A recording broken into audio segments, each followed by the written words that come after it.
ठिबक सिंचन अंडी, ससे, पक्षी खूप खराब करतात आणि चोरी पण होते, तर त्याच्यावर उपाय काय असा प्रश्न संदीप कुमार यांनी विचारलाय. बघा, चोरी झपाटीसाठी तर मी काही मदत नाही करू शकत, पण हे जे उंदीर, ससा, खडीखाप, खारुताई म्हणतो बऱ्याच एरियात त्यांना, पक्षी किंवा जंगली डुक्कर हे जे आपली ठिबकची नळी खराब करतात, तर त्याच्यावर उपाय मी सांगतो की तुमचा अनुभव असा असेल, पावसाळ्यामध्ये हे जे पक्षी आहेत, हे जे प्राणी आहेत, हे आपली ठिबक जास्ती खराब करत नाही, पण उन्हाळ्यामध्ये ही ठिबक जास्ती खराब करतात.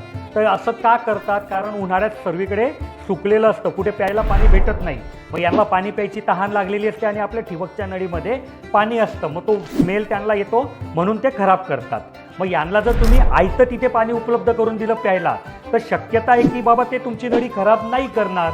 मग हे आयतं पाणी कमी खर्चामध्ये कसं उपलब्ध करून द्यायचं? तर ज्या प्लेटमध्ये आपण पाणीपुरी खातो ना, त्या उथळ असतात, जास्ती तुम्ही खोरगट जर घेतल्या तर तिच्यात ते प्राणी पक्षी मरून जातील, म्हणून त्यांना पाणी नाही पिता येत. तर ही उथळ प्लेट घ्यायची, थोडीशी माती हाताने बाजूला करायची आणि हिला जमिनीच्या समांतर ठेवायची आणि आपल्या ड्रिपरच्या खाली ठेवायची, की ड्रिपरचं जे पाणी आहे ते तिच्यात पडेल. एकदा प्लेट भरली की ते पाणी सांडून तुमच्या पिकाला भेटेल. आणि ह्या प्राण्यांना जर तिथे आयतं पाणी भेटलं तर ते तुमची ठिबकची नळी नक्की कमी खराब करतील. फक्त हा प्रयोग आम्ही करून बघितला आहे, फक्त हा एका सीझनमध्ये करून फायदा नाही, हा जास्ती दीर्घकाळासाठी करा, तुम्ही फायद्यात राहा. मी दिलेली माहिती आवडली असेल तर व्हिडिओला लाईक करा.